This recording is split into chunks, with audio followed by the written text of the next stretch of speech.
มาเบิ่งที่พิธีเปิดโรงงานสร้างมงคลผู้ผลิตประกอบหางลากและกระบะรถตู้บรรทุกทุกชนิดที่มีคุณภาพมาตรฐานสากลเมื่อวันที่25ตุลา2025กลุ่มบริษัทหุงอรุณได้จัดพิธีเปิดโรงงานสร้างมงคลผู้ผลิตประกอบหางลากและกระบะรถตู้บรรทุกทุกชนิดจำกัดผู้เดียวอย่างเป็นทางการอยู่บ้านแจ้งสว่างเมืองนาไซทองนครหลวงวิจันทร์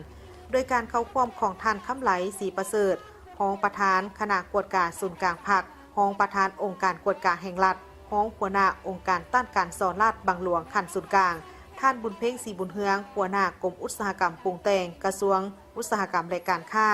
ท่านสาครพิลางามประธานสมาคมผู้ขนส่งและจัดส่งสินค้าระหว่างประเทศพร้อมด้วยคณะผู้บริหารและสื่อมวลชนเข้าร่วม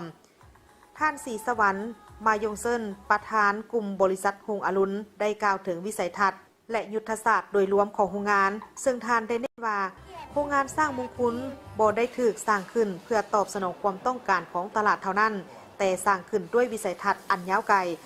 เพื่อเป็นส่วนหนึ่งในการสร้างมูลค่าเพิ่มให้แก่ผลิตภัณฑ์ภายในตามแนวทางการหันเปลี่ยนเศรษฐกิจของรัฐบาลโรงงานสร้างมงคลผลิตหางลากที่มีคุณภาพสูงด้วยเครื่องจักรทันสมัยและมีคุณภาพมาตรฐานสากล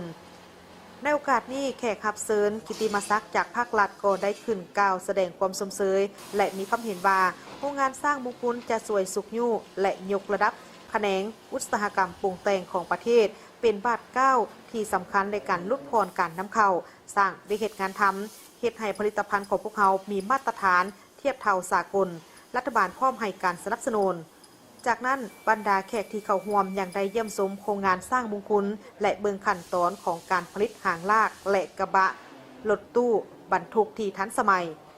โครงงานสร้างมงคลเป็นเครื่องหมายแห่งความสำเร็จของการร่วมมือระหว่างการลงทุนเอกชนและการสนับสนุนจากทางภาครัฐเพื่อก้าวไปสู่การพัฒนาเศรษฐกิจแบบยืนยง